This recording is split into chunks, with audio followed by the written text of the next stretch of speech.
Hello again and welcome back to the program that helps you learn and improve your American English. I'm Jim Tedder in Washington. Today's broadcast is all about the South Asian country of Pakistan. First, we will take you to an area where many people, especially children, are suffering.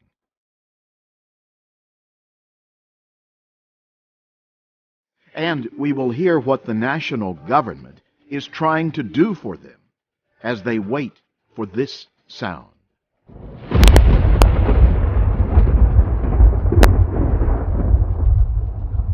After that, we will travel to Pakistani Kashmir for some good news.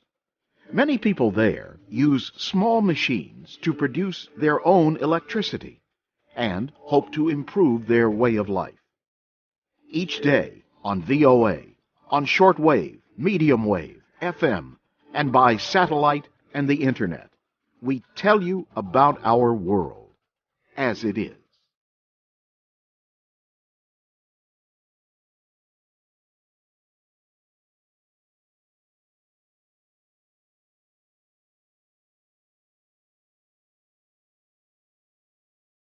Many children are dying in the Tharparkar area of southeast Pakistan.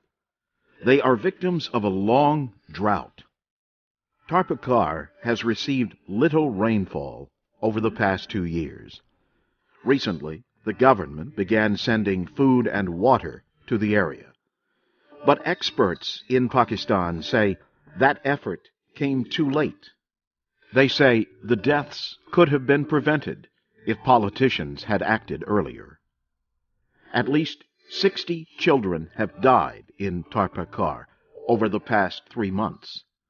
They are victims of water shortages and severe poverty. The son of this woman died late last month. He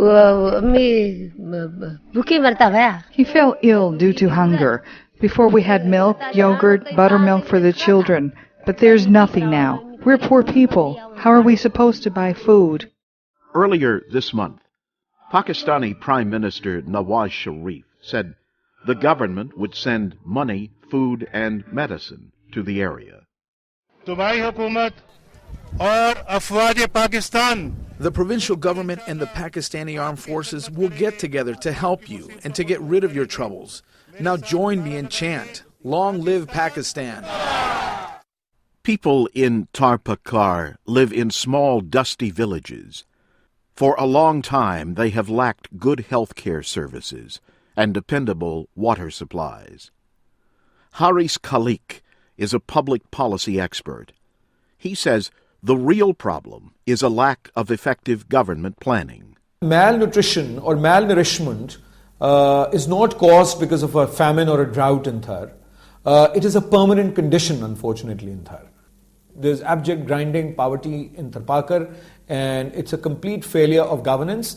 But not just a failure of governance, it's also a failure of the economic system within which we live in Pakistan. The World Bank says 1/3 of Pakistan's population lives in poverty. In the drought-affected area, most of the people are non-Muslim. Some observers say this means they do not get the same attention or services as other Pakistanis. Back in Tharparkar, a woman named Sona brought her daughter to the local hospital. She says poverty and a lack of basic services or schools cause children to suffer. It's a drought now. There are no more rains. We cultivate, even if there are only 1 or 2 rains.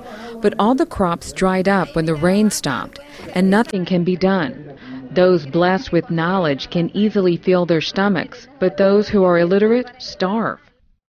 Observers say Pakistan must develop its rural areas, or places like Tharparkar will continue to experience periods of drought and death.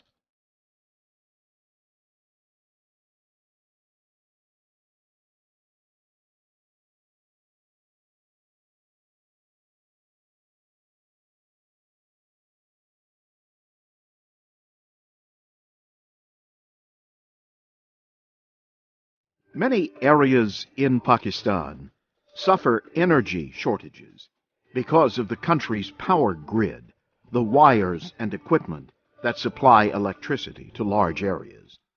The grid does not reach all areas of the country.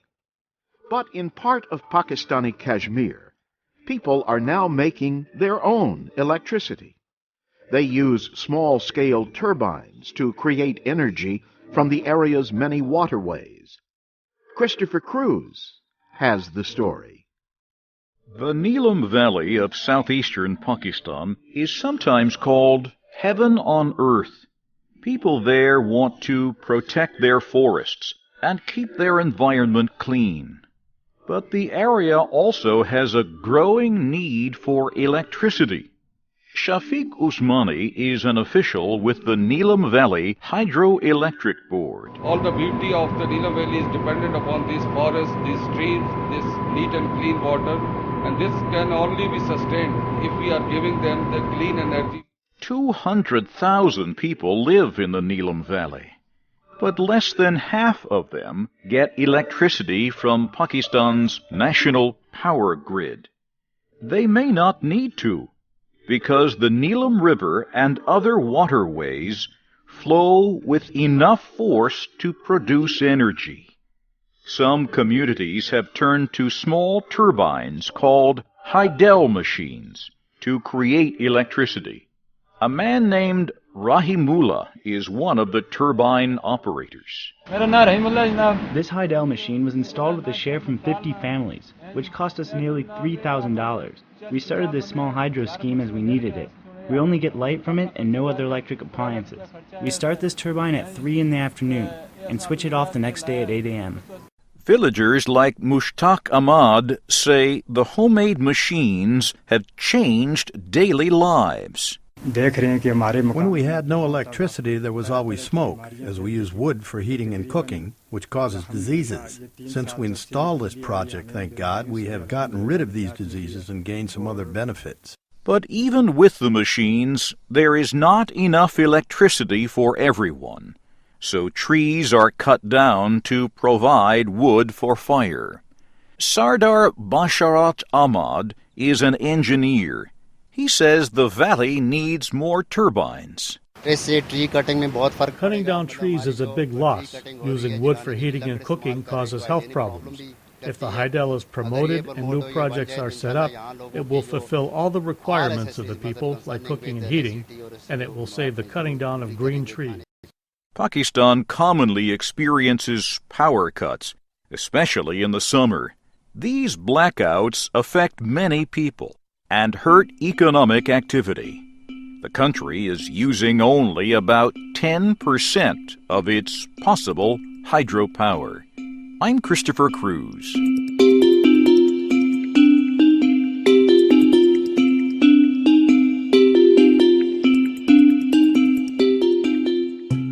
I'm Jim Tedder in Washington. Today, in the United States, we celebrate the births of two of our best writers. On this date in 1911, Tennessee Williams was born. Two of his most famous works are Cat on a Hot Tin Roof and A Streetcar Named Desire. His stories are mostly about people who have problems, and many of them are set in the American South. They are powerful and emotional. Also born on this date was a man who tried farming, teaching, and even shoemaking before he became famous for words like, "The woods are lovely, dark, and deep, but I have promises to keep and miles to go before I sleep." American poet Robert Frost was born on this date in 1874. Thank you for spending some time with us today. More Learning English programs are just around the corner, and world news awaits you at the beginning of the hour on the Voice of America.